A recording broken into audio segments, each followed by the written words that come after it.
Guys, tayong matamis ng saging. Pag ganito na po masyado ng hinog ng saging, ganito po gawin nyo. Ito po ay 3 kilong saba sa saging.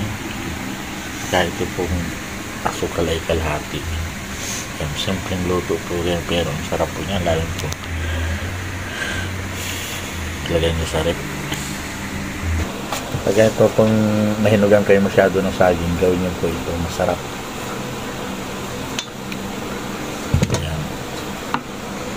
Guys, nabalitan na natin, lagyan po natin yung asukal.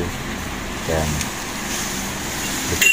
lasan nyo po yan kung kulay po lang asukal o hindi, kalahating kilong asukal. Tapos lagyan po natin ng tubig. So simple lang po yan. Yan, ngayon nasa inyo po kung gaano karaming lagyan tubig. Yung 2 bangkok na ganito, so isa. Ngayon gagawin natin yung 1 kalahati. Yan. Kaya dalawang mangkok ng tubig para lulutuin pa po yan. Yan. Guys, yan. Sasalan natin. Yan guys, nakasalan na. Sasalan na natin ito. Yan. Pakukulitin po natin yun. Simpleng luto. Pero ang sarap yan.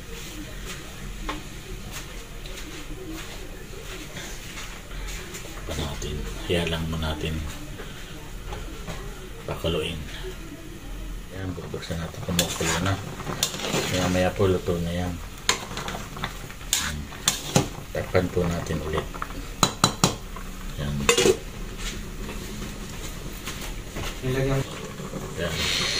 Kaluin po natin yan. Maluluto na po. Yes.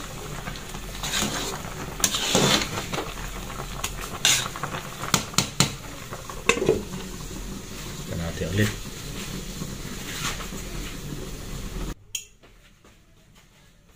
Guys, ito na.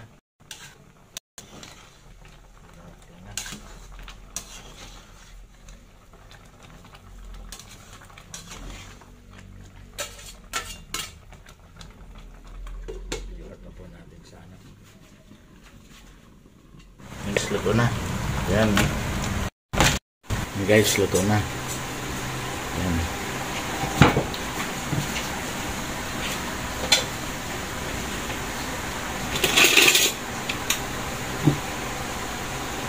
Guys, yung sarap, palapot to. Yes. Lambot. Masarap po. Mainit pa kasi. Simpleng luto po yan. Pag hinuga kayo ng saging, yan po gawin niya. Maraming salamat po. Please subscribe na lang po, like and share po, pakipindot po yung notification bell para lahat po aking mga videos ay panood niya. Love you po. Thanks po.